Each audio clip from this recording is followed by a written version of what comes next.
మేము ఎన్నికల ముందు ఏ హామీలైతే చేశామో వాటిని పూర్తిగా నెరవేర్చే ప్రయత్నం చేస్తా ఉన్నాం.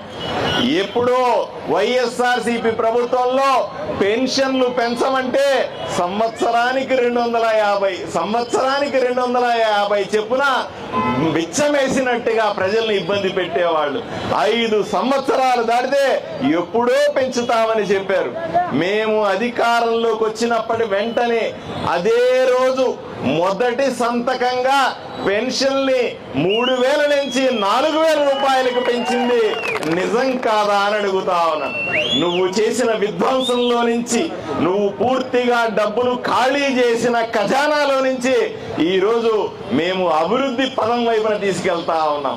అయ్యా అంతెందుకు, అమ్మ ఒడి పేరుతో నువ్వు చేసిన మోసానికి ప్రతీకారంగా ఏ అమ్మలు చెల్లెళ్ళు ఎవరైతే మాకు ఓటేసి మమ్మల్ని ఆశీర్వదించి గెలిపించారో మీ అందరికీ కూడా అప్పుడు అమ్మ ఒడి అని జనాలని ఏడిపించి ఇంట్లో బిడ్డలందరికీ ఇస్తారని మోసం చేసి కేవలం ఒక్క బిడ్డకు మాత్రమే పరిమితం చేసి అది కూడా సరిగా ఇవ్వలేని సందర్భంలో మేము అధికారంలోకి వచ్చిన తర్వాత అందరూ చెప్పారు ఎలా ఇస్తారు, ఖజానా అంతా ఖాళీ అయింది, మేము శుభ్రంగా నాకేసిపోతా ఉన్నాం, మీరెట్లా ఇవ్వగలుగుతారు అని మమ్మల్ని అవహేళన చేస్తున్న సందర్భంలో ఈరోజు తల్లికి వందనం పేరుతో ఇంట్లో ఎంతమంది బిడ్డలుంటే, ఎంతమంది విద్యార్థులుంటే అందరికీ కూడా తల్లికి వందనం ఇచ్చి తల్లిలో రుణం తీర్చుకున్నామా లేదా అని మిమ్మల్ని సుడిగా ప్రశ్నిస్తా ఉన్నాను.